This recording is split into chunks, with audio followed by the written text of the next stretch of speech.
There is a specific kind of silence that only exists in the deep woods of the Northern Territories. It isn't the absence of sound, but rather the presence of something heavy, a weight that settles over the valleys and the ridgelines like a thick, damp wool blanket. On Route 9, that silence has a name. Locals don't speak it often, but they feel it.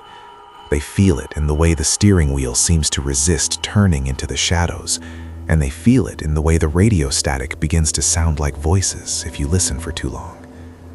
My name is Leo. 3 years have passed since that October night, and in that time, I've learned that memory is a funny thing. It doesn't fade, it just waits.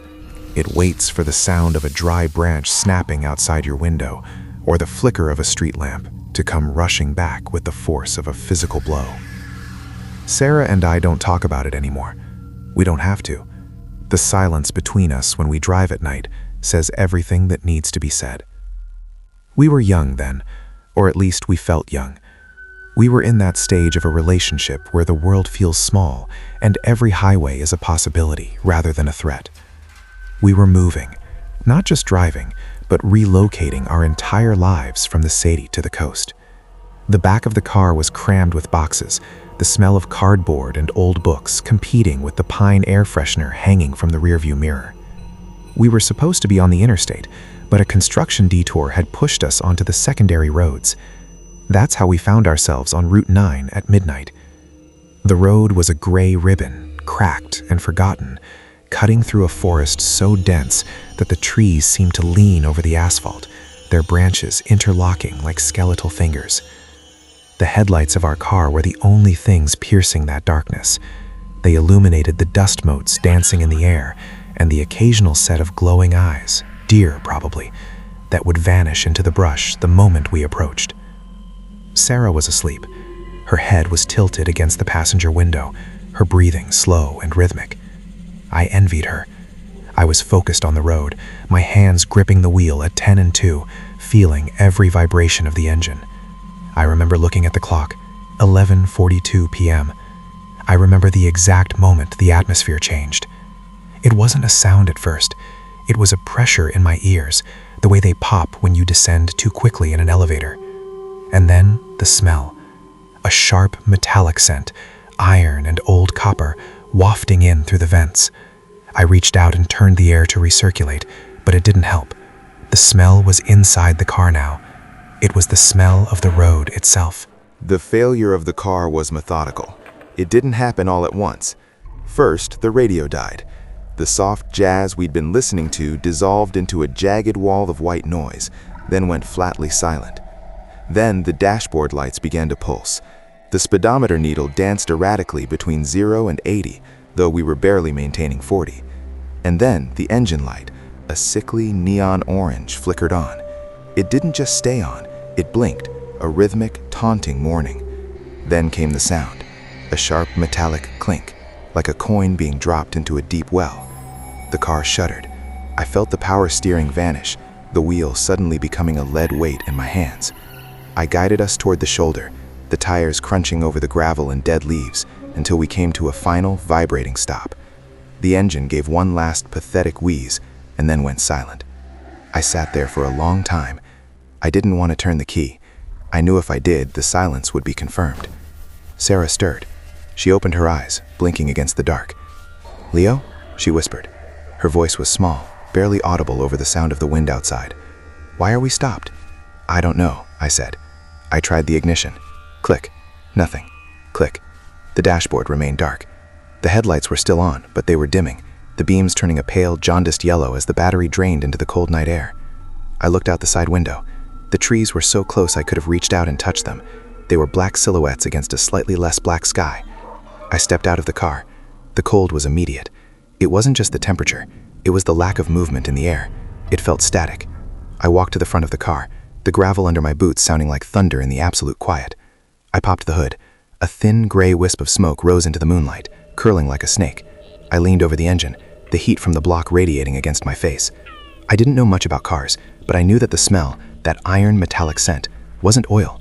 It was something else. I looked down the road. Behind us, the gray asphalt disappeared into the trees. Ahead of us, it did the same.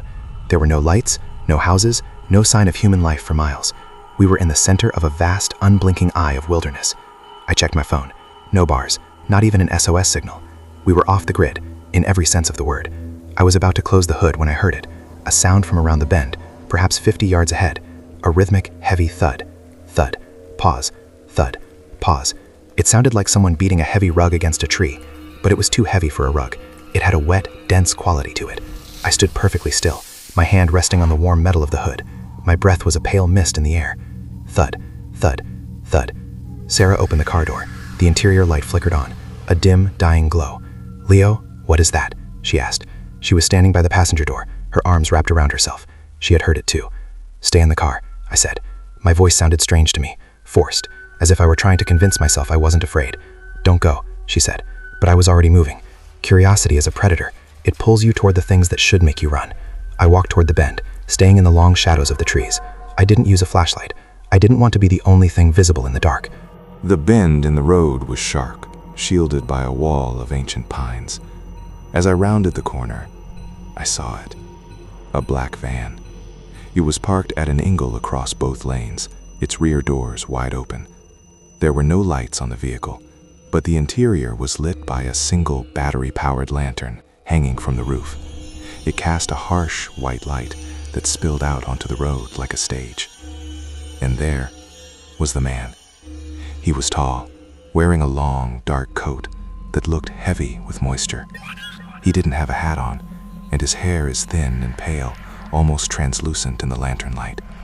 He was dragging something from the back of the van, a large, bulky shape wrapped in a blue plastic tarp. The tarp was tied with thick, yellow nylon rope. As he dragged it, the plastic made a sharp, screeching sound against the asphalt. I stopped. I was hidden behind a massive oak, my heart hammering against my ribs so hard I thought he must be able to hear it. He reached the edge of the road, where the ground sloped sharply down into a ravine. He stopped. He didn't just dump the tarp. He reached into the back of the van and pulled out a long, wide blade. It wasn't a knife. It was a butcher's cleaver, the metal dull and pitted. He began to work. He didn't move quickly. He was methodical, almost bored. I watched as he knelt over the tarp. I saw the flash of the blade as it rose and fell. I heard the sound, the wet, sickening sound of metal meeting flesh and bone. There was no screaming. There was no struggle. Just the repetitive, mechanical motion of a man performing a chore. He was humming, a low, three-note melody that I couldn't place. It sounded like a fragment of a song you'd hear in a dream and forget by morning. I felt a coldness settle in my stomach that had nothing to do with the night air. This wasn't a crime of passion. It wasn't a moment of madness. This was a process. This was a man who had done this many times before. He was comfortable here, in the dark, on Route 9. He was the reason the road was forgotten. I needed to get back to Sarah. I needed to get us away from this place. I began to back away, one slow step at a time. I kept my eyes on him, waiting for him to look up. He didn't. He was focused on his work. But then, my heel hit a dry branch. In the absolute silence of the woods, it sounded like a gunshot. Snap. The humming stopped. The man didn't turn around. He didn't reach for a weapon. He just stayed there, kneeling over the blue tarp, his head tilted slightly to the side. He was listening. I froze. I didn't breathe. I didn't blink. I became a part of the tree I was hiding behind. We stayed like that for what felt like an hour. The only sound was the wind and the distant, lonely call of an owl. And then, slowly, he stood up. He turned his head toward the woods where I was standing. He didn't have a face. Not really. The lantern light caught the edges of his features, leaving the rest in deep shadow. But I saw his eyes. They weren't angry. They were just empty. He picked up a flashlight from the bumper of the van and clicked it on. The beam was a white spear, cutting through the dark. It swept across the road. It swept across the trees. It stopped, inches from my face. The beam of the flashlight was so white it looked blue. It didn't just illuminate the forest, it sliced through it, turning every leaf into a jagged blade and every shadow into a bottomless pit. I pressed my face into the cold, wet bark of the oak tree. I could smell the rot, the sweet, cloying scent of decomposing wood and damp earth. It was a smell I would never forget. For the rest of my life, whenever it rains in the autumn, I am back there, huddled in the dirt, waiting to die. I didn't move. I didn't even dare to swallow the saliva pooling in the back of my throat. The light stayed on me, or rather on the tree shielding me, for a heartbeat that lasted a century. I could hear the man's breathing. It wasn't the ragged, heavy breathing of a hunter. It was slow, measured, almost meditative. He wasn't in a rush.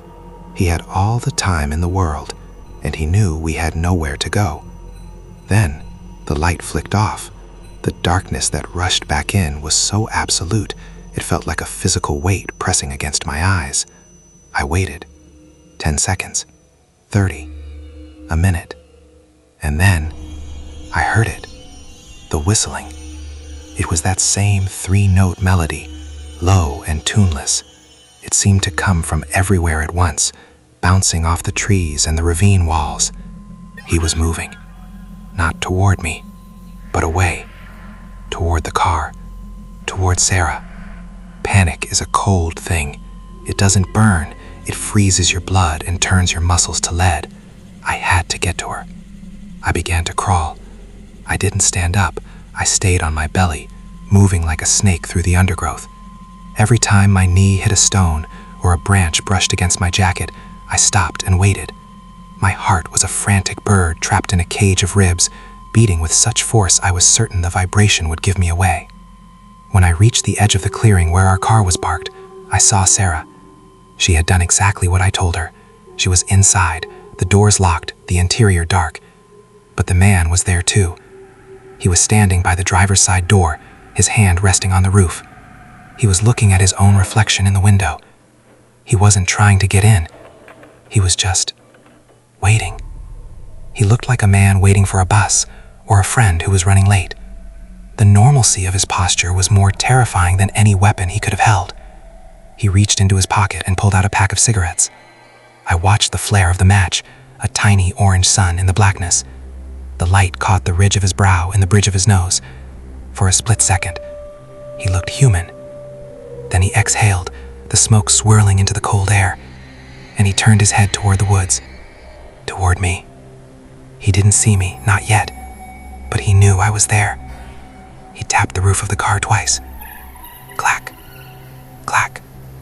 Then he turned and began to walk into the woods, heading in the opposite direction from where I lay. He was inviting me to return to the car. It was a trap. It was the oldest trick in the book. And yet, looking at the safety of that metal frame, I almost fell for it. I didn't go to the car. Instead, I circled back. I needed to get Sarah out of there without him seeing us. I moved deeper into the tree line, looping around until I was behind the passenger side. I reached the edge of the road and let out a low, sharp whistle, the sound of a bird I hoped he'd ignore. Sarah's head snapped toward the sound. I saw the silhouette of her hand press against the glass. I signaled for her to unlock the door. The sound of the lock clicking, thwack, felt like a gunshot. She rolled out of the car and into my arms. We didn't speak.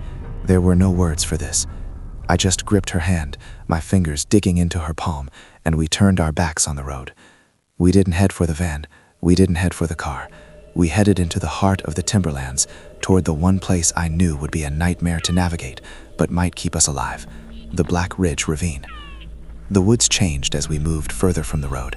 The ground became steeper, littered with jagged rocks and fallen trunks that had been dead since before we were born. The trees here were older, their roots gnarled and reaching out like tripwires. We fell. We fell often. Sarah's jeans tore at the knee, and I felt the warm trickle of blood down my own shin. But the adrenaline was a thick, sweet syrup in my veins. It numbed everything but the need to move. Behind us, the whistling returned. It was further away now, but it was constant. He was tracking us. He wasn't looking for our footprints. He didn't need to. He was listening for the sound of two terrified people breaking through the brush. He was letting us tire ourselves out. He was the master of the long game. "Leo," Sarah whispered, her voice cracking. "I can't. My ankle." She slumped against a cedar tree, her face a pale mask of exhaustion. I looked back. I couldn't see any light, but the woods felt different. The air felt charged, as if a storm were about to break. I realized then that we couldn't keep running. Not like this. He was faster, he was stronger, and he knew where we were going before we did. I looked around. To our left was a massive outcrop of limestone, a jagged tooth of rock that had been split by time. At the base was a narrow crevice, barely wide enough for a person. It was filled with dry leaves and pine needles. "In there," I said. I didn't give her a choice. I practically pushed her into the darkness of the stone, and then I crawled in after her. We pulled the leaves over us, burying ourselves in the debris. We were no longer people. We were just more detritus on the forest floor. The silence that followed was the most terrifying part of the night. In the car, there had been the hum of the heater. On the road, there had been the wind. Here, in the heart of the rock, there was nothing, just the sound of our own blood rushing in our ears. And then, the footsteps. Crunch, crunch, crunch. They were slow. They were heavy. They stopped directly in front of the crevice. I could see the tips of his boots through the layer of leaves. They were dark, covered in the same gray mud that was now caking my own hands. He stayed there. He didn't move for 10 minutes. He just stood there, breathing the cold air, his presence of physical pressure against the stone. Time, when you are hiding for your life, doesn't move in a line. It moves in a circle. It loops back on itself, forcing you to relive the same 5 seconds over and over again. The sound of a leaf skittering across the rock, the pulse in your thumb, the weight of the mountain above you. Inside the limestone crevice, Sarah and I had become part of the geology. We weren't humans anymore. We were just layers of carbon and fear, pressed together in the dark. The man was still there. He hadn't moved from the front of our hiding spot for nearly 20 minutes. I could see the silhouette of his shoulders through the gaps in the pine needles. He was perfectly still, a statue of dark wool and ballast. He wasn't looking for us with his eyes anymore. He was looking with his mind. He was waiting for the inevitable moment when the human body betrays itself.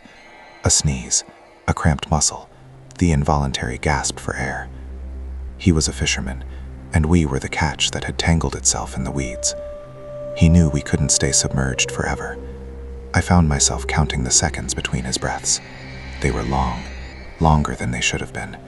It made me wonder if he was even breathing at all, or if he was just some extension of the forest's own dark will. And then he did something that broke me. He began to speak, not to us, but to himself. It wasn't words exactly. It was a low, rhythmic chanting, a sequence of syllables that sounded like they were being dragged through gravel. It was a prayer to something that doesn't answer prayers. Sarah gripped my arm so hard I felt her nails pierce the skin of my forearm. I didn't flinch. I just leaned into her, trying to absorb her terror into my own. We were so close to him that I could smell the tobacco on his coat, mixed with that sharp, iron scent of the van, the smell of the work he had been doing. I closed my eyes and tried to imagine a different world, a world with streetlights and breakfast and the sound of a television in another room. But that world felt like a fiction. The only reality was the cold stone against my back and the man in the dark. He eventually moved. He didn't walk away. He circled the rock.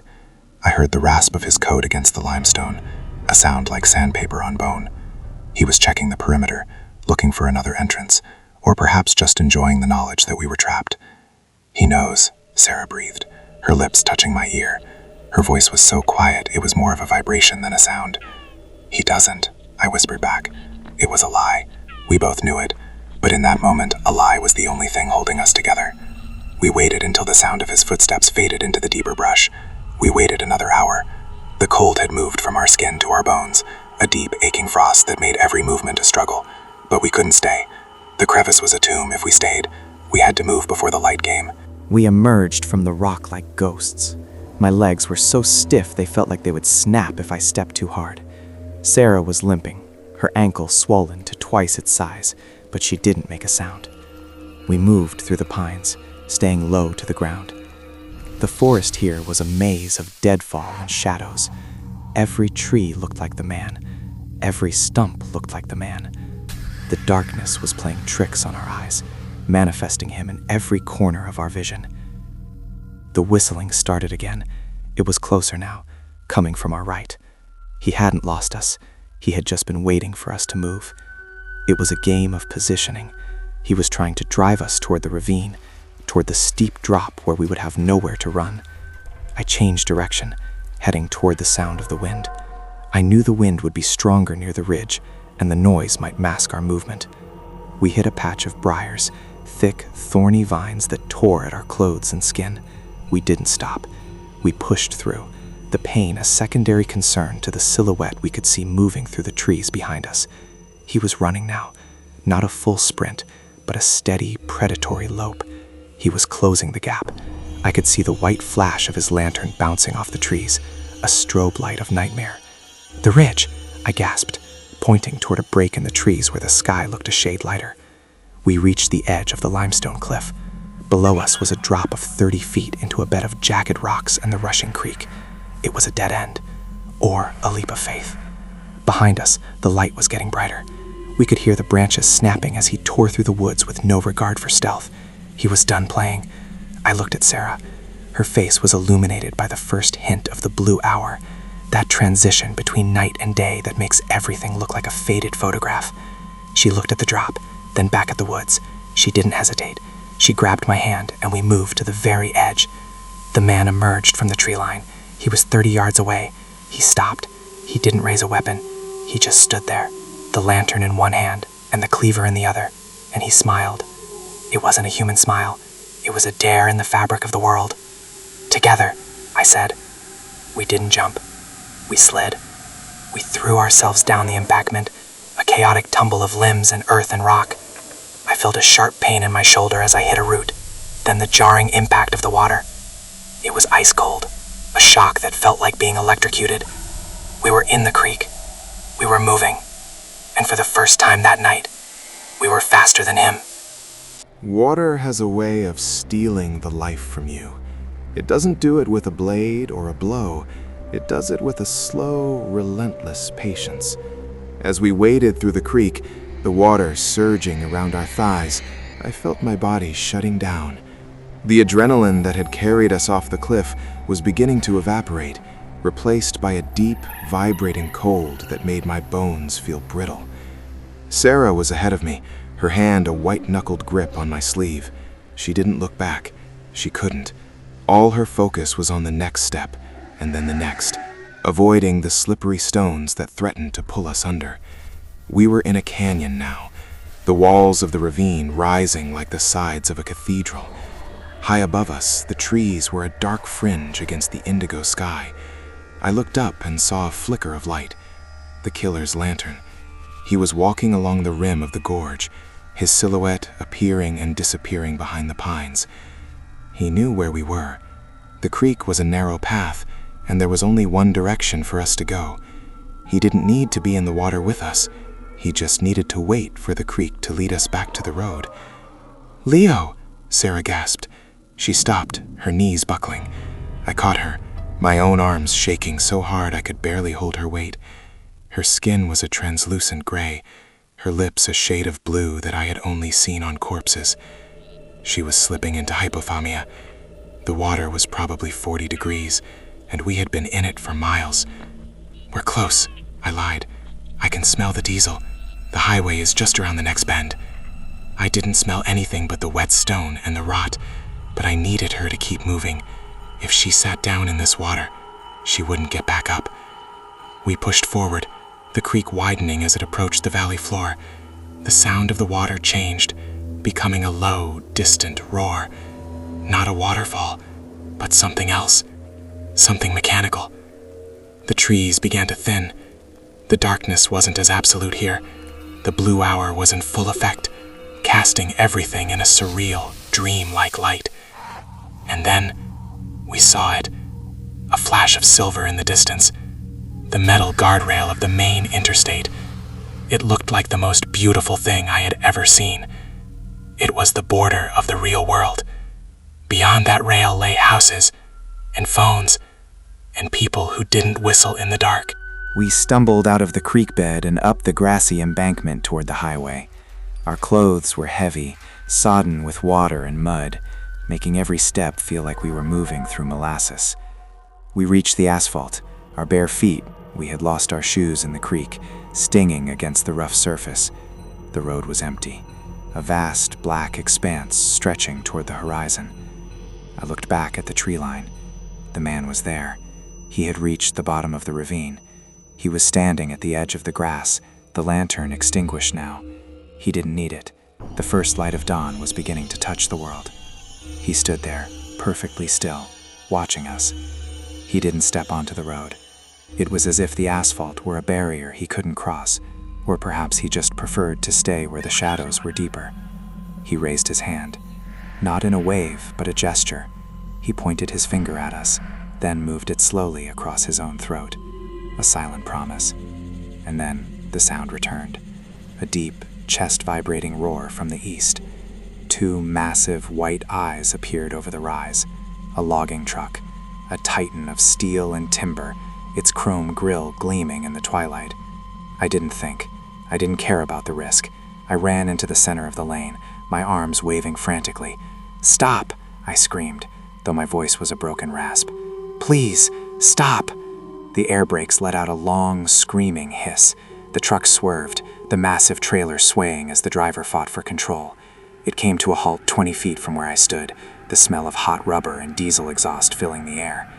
The driver's side door swung open, and a man, a real man, with a flannel shirt and a concerned face, stepped out.